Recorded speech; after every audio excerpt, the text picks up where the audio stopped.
least once a day. On the previous episode, I managed to open the crankcases and see what's inside the engine.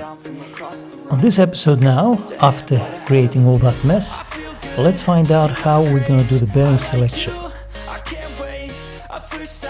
So first thing we need to do, remove the crankshaft from the crankcase, find the bench, put it up there, and music out please. Thank you. So now let's do the main joints bearing selection. We need the crankshaft and the crankcase as well. What we need to do first is go on the left hand side of the crankshaft. You should see on these two counterweights there's 6 letters here and there's a couple of letters and numbers on the other one.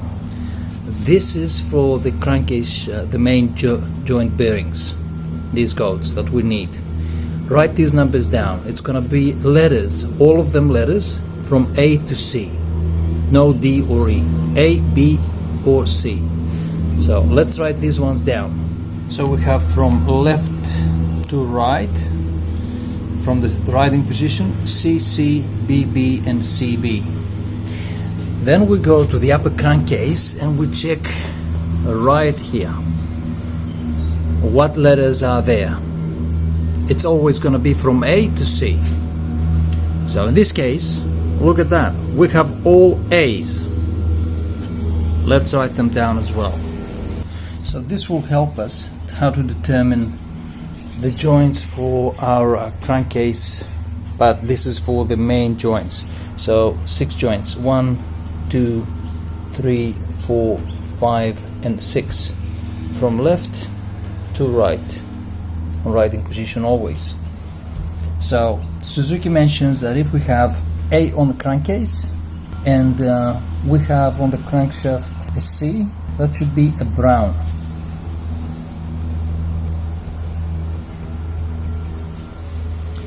A and C again,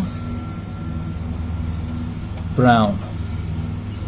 Now A on the crankcase and B on the crankshaft, that should be a black.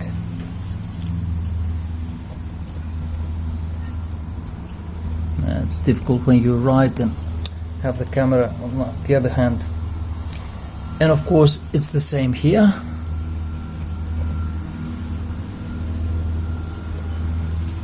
And see, we've seen that before, brown. And of course A and B, we've seen that before, it's black. So it's nothing but blacks and browns. So joint number 1, which is this one right here, it should have a brown bearing. Joint number 2, the same, brown bearing. Joint number 3 should have a black, as well as joint number 4. Then again, joint number 5 should have a brown, and finally joint number 6 should have a black. Let's see if that's true. And we push on this side so it can come out easy. We should want. There it is. And the color should be somewhere on the sides, but the color is quite fainted. However, I can tell you, I don't know if you can see it on camera really well. Let me try to focus. It is brown here. So that was correct. Number 2, we said it should be brown as well. And yes, it is. Yes, it is brown, I can confirm. Yep, it is black. Right here. That should be a black, and it is black. Yep. This one should be brown, joint number 5. Yes, it is brown. And the last one, joint number 6, should be a black as well, and I can see that's, oh yeah, that's absolutely clear, it is black. And that's how we do the selection for the main joints. Let's see what's for the conrods now. Okay, pretty much the same procedure. These letters were for the crankcase main joints, these letters and numbers here are for the con rods. Now you'll notice that it has one letter, L, that's always going to be L, and I'll tell you why. And this letter here, it's always going to be R. That's to show you which way to start from left to right. So L and R, it's just there to show you which cylinder is left and which is right, from the riding position always. So all you really need is these four numbers in the middle, 3, 2, 2 and 2. We put those numbers down and then we go and check the con rods. And clearly you can see number 2 on first cylinder, number 2 on the second cylinder, number 2 again on the third cylinder, and number 2 on the fourth cylinder. Well, con rods. So we write these numbers down and these numbers down as well. And here we are again. We put all these numbers down. This is what we found on the con rods, and this is what we found on the crankshaft. And Suzuki states, according to that table that I'm showing you on your screens now, that if you have on your con rod 2 and the crankshaft has number 3, like here, that should be a yellow. So let me put this here and write yellow. And it's always going to be from 1 to 3, the numbers. Now if you have 2 and 2, which is pretty much all the other con rods we have, that should be brown. And we'll check that now, and I'll write brown, brown, brown, brown for everything. Not my best handwriting. Let's see if we are correct.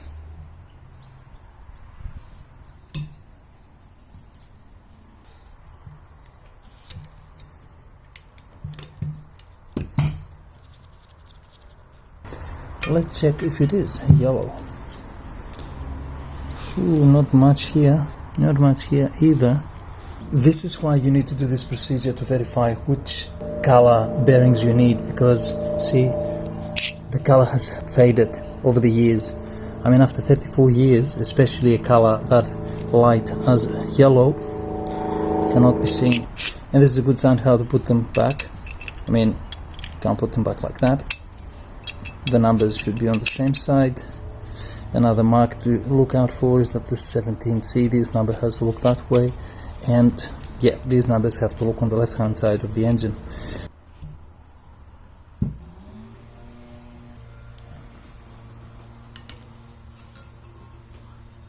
I can tell that we do have something here which looks like brown.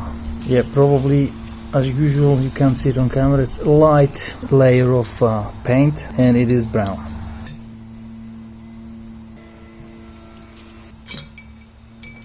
And we do have brown down here.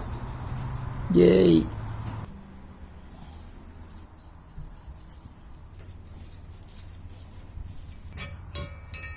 I can see something brownish here, which is what we need. Yep, and down here as well. Brown.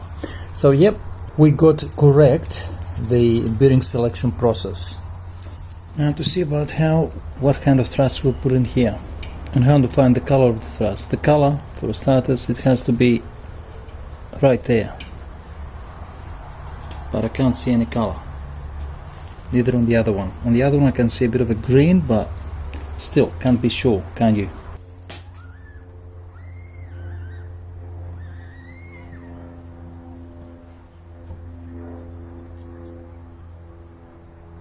And then you measure the gap as you push lightly. Don't have to really take a big effort from this side towards this end. Remember, this is the front of the engine and the engine is upside down. It has to be no less than 0.05 and 0.13 millimeters, that is, on this gap, on this side. As you push that way, you take all the gap from here. It's right 0.05, so we're good. And I don't think we need to replace these either, but should we replace them, this is how we do the process of selection if we can't see the colors. So the only way to make sure of what kind of color code and thickness that is, if we don't have any color up here, is with the use of a micrometer. You have to take the 0.25 micrometer Put it right here on the center.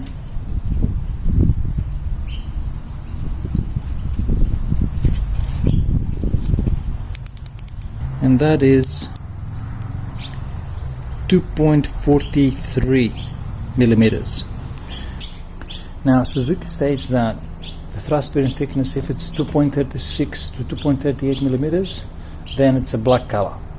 If it's 2.42 to 2.44, which that one is, then it's a green. And the last one, the red color, it's between 2.46 to 2.48 millimeters. Another thing to keep in mind is that these two thrusts, right, left and right, the right side one, riding position, the engine, right, the right, it's always going to be green. Is that'll change its color from green, black or red, but this one always will be green. And after a few measurements with the micrometer, I found out that they're both green. They're both 2.43 and 2.425. These are the readings for the green color.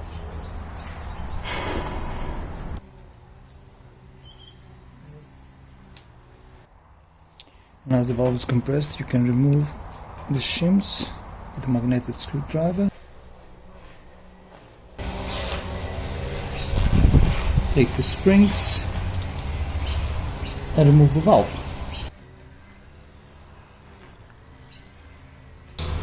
We have to do some lap job here, definitely.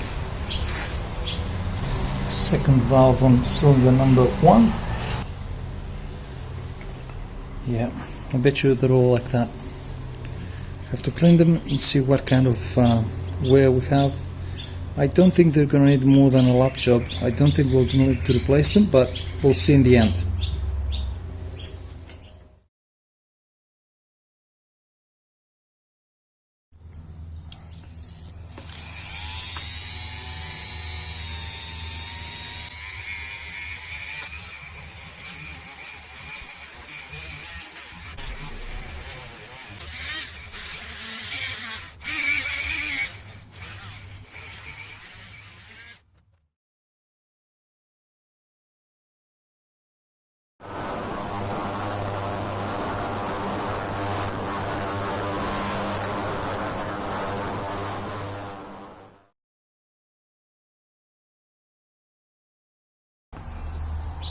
Still struggling to clean all the carbon deposits, especially from the exhaust side, which has quite a bit.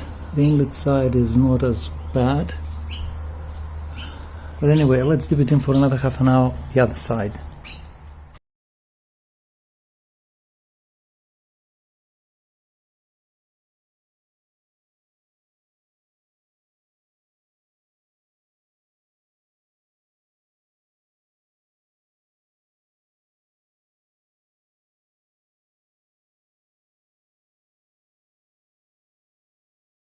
Let's remove the color with paint stripper.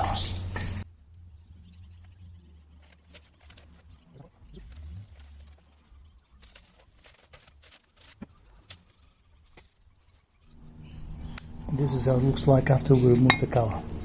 Also, make sure you put some paint stripper here on the edge of the gasket, because apart from the gasket itself, there is a layer of paint which needs to walk away. Now let's do the clutch cover and that, but first we have to remove the axle here to have better access. 8 millimeters.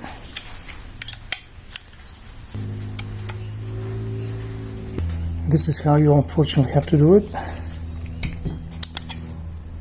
Take one of these, put something soft there that won't damage when you hit with a hammer the edge of the gasket surface of the clutch cover. Support it on your leg.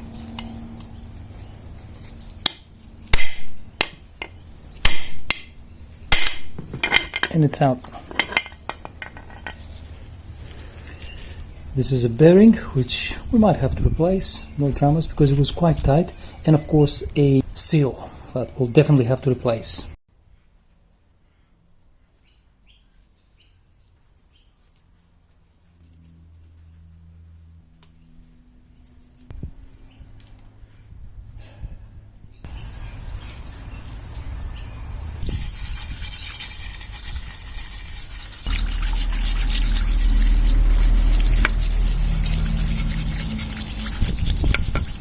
How can we take the dirt out of that peephole eye at the very back, or at the little window, just like that?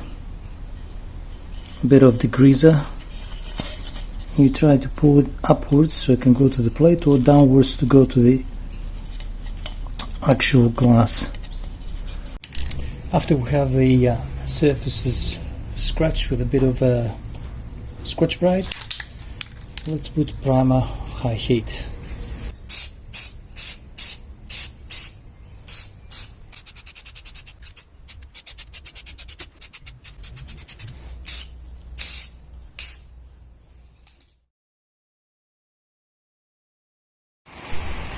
So far with primer. Rocky cover gasket, the top of the rocky cover gasket and the side cover. They look beautiful and nice. I had the color removed with a paint stripper as well on these parts as every other part of the engine. Let's go and spray them with color. And color application RAL 7021. That's the code I found online, and that's the code my panel beater suggested after color matching.